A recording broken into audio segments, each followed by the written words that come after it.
the crypto industry is easy to move to the UK. So if the US screws this up, Coinbase will, sure, be a US listed company, but its main operations will be in the UK.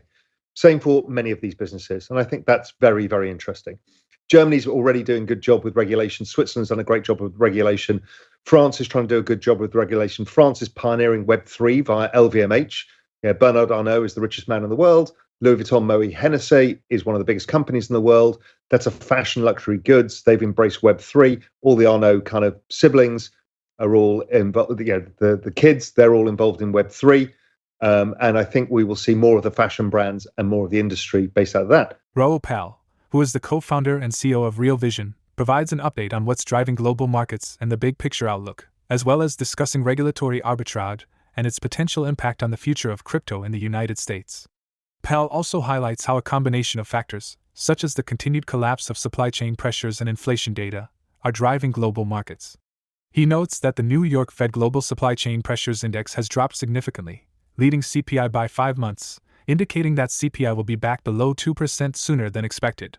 Additionally, U.S. PPI came in below expectations, suggesting that CPI should already be mirrored 3% over the next 1 to 2 months. Based on the latest NFIB data, U.S. small businesses are reporting a rapid decrease in prices, and NFIB hiring plans continue to move lower, indicating that unemployment will start to rise soon. Pell also talks about crypto regulation and regulatory arbitrage by the UK.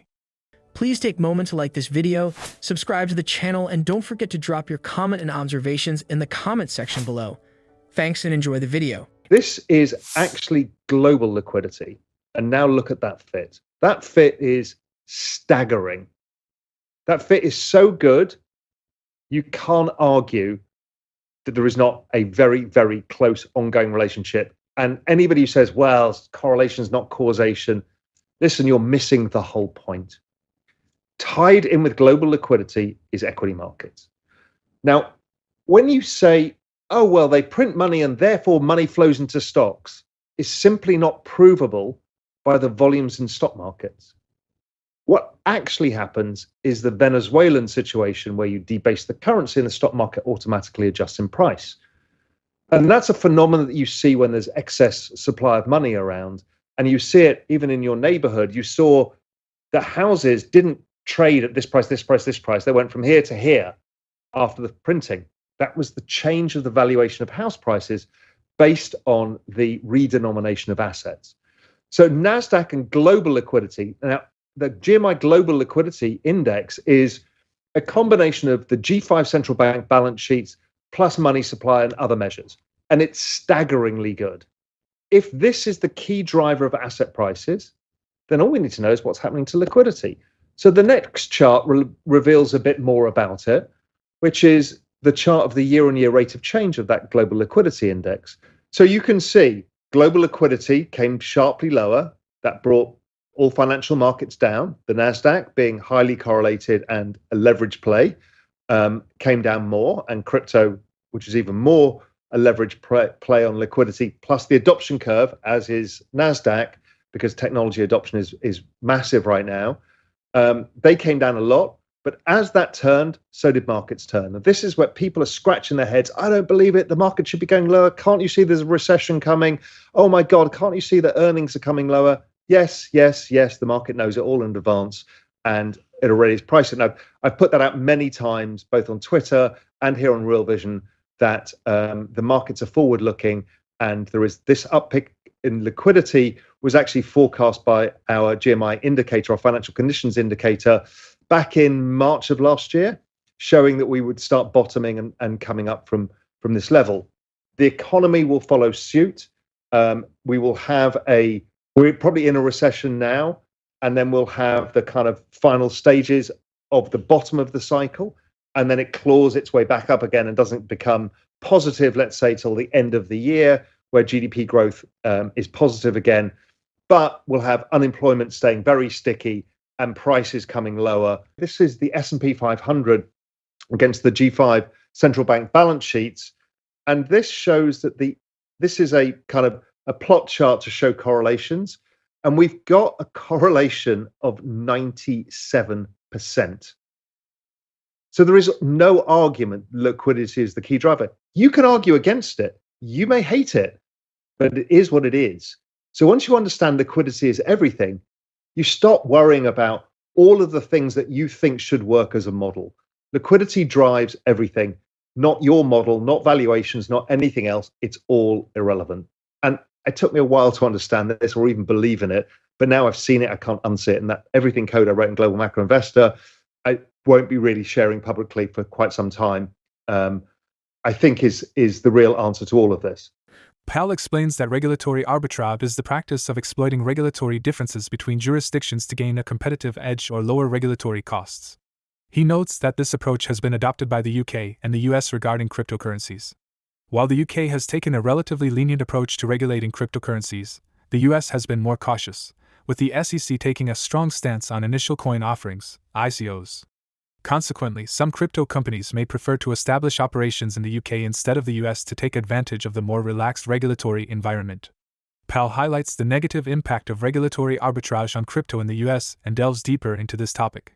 Crypto regulations, we've seen Gary Gensler today, total shit show, being questioned about is Ether security, all of this stuff, refuses to say anything. I think the questions asked were pretty right, is why can you not give guidance to people? Do you want to drive away innovation from the United States? And that is what I've been talking about for a while. I've talked about on Daily Briefing, I've talked about on Real Vision, I've talked about on Twitter, is I think the UK is almost uniquely positioned to take a lot of the crypto businesses. We saw Brian Armstrong from Coinbase over in the UK talking to the government, and that is not the only organization that's been over there. And you see, we've seen this before. England has one great trick. It has a incredible financial system, democracy, and they speak the English language, and they have great trade linkages with the entire world. So when the US stumbles, particularly in financial markets, the UK picks up the slack and does something called regulatory arbitrage. It happened really predominantly first when the US came off the gold standard and had capital controls, because they wanted to limit the flow of dollars in this new world. The foreign exchange markets became the new market in town, because before that everything was pegged to gold. And the UK captured that market. It became the largest market the world had ever seen.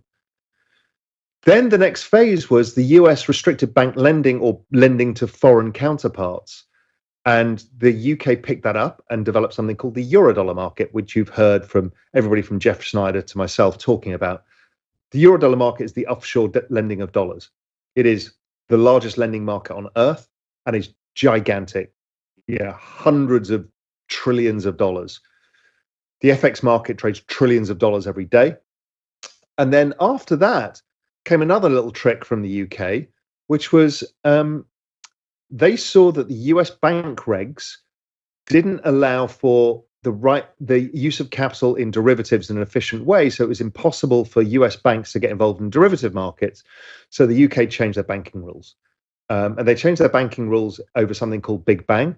The Europeans followed suit, and the entire derivative market outside of the futures market. So we're talking about the really big markets, the swaps, the OTC markets, all went to the UK, where the UK became the epicenter of everything. All the US banks at this stage over the 90s and 2000s, after Big Bang, which was the deregulation of the banking industry in the UK, everybody moved to the UK to set up business. So Goldman's main office, London. JP Morgan's main office, London. Morgan Stanley's main office, London. Merrill's main office, London. Credit Suisse, London. SocGen, London. Paribas, London. HSBC, London. Everybody went to London because that was the center of the global financial markets. That changed after Brexit and changed after the Basel III agreements on regulatory use of capital within the banking system.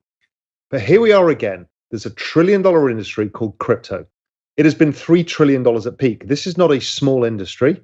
And most people project it to grow to, let's say, 10 trillion would be gold. Now, gold is based in London as well, regulatory arbitrage.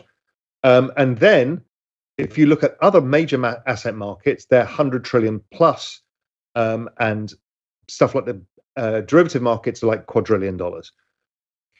So the UK is looking at this thinking, okay, we need a relevancy in this world. We lost most of it because of our divorce from Europe and then having to renegotiate trade agreements with every country in the world because we didn't have the European agreements, all of this, and also the loss of manufacturing in the UK and the loss of the financial industry. So here is the UK's gift, and the UK have taken. Coinbase CEO Brian Armstrong stated that the company is open to the idea of relocating from the U.S. if the regulatory environment for the crypto industry remains unclear. Speaking at a fintech event in London, Armstrong said that anything, including relocating, was on the table. He added that the U.S. has the potential to be an important market for cryptocurrencies, but the regulatory clarity that is needed is lacking. Armstrong compared the U.S. to the UK, where there is only one regulator, the FCA, responsible for both commodities and securities, while in the U.S., there are separate bodies, the CFTC and the SEC. Armstrong believes that the lack of distinction or nuance in how regulators view different areas of the cryptocurrency industry is a major problem. Coinbase received a Wells notice from the SEC in March. Armstrong said that Coinbase had met with the SEC 30 times without receiving feedback on the nature of its business before receiving the notice. Armstrong believes that exchanges like Coinbase should be regulated like financial services companies, while decentralized areas of the industry should be handled differently because there is no central authority to regulate them. Recently, rival exchange Bittrex stated that it planned to leave the U.S. by the end of April, citing the current regulatory and economic environment. For more Daily Dose Crypto news, check out these 2 awesome videos on your screen. Click now and we will see you on the next video.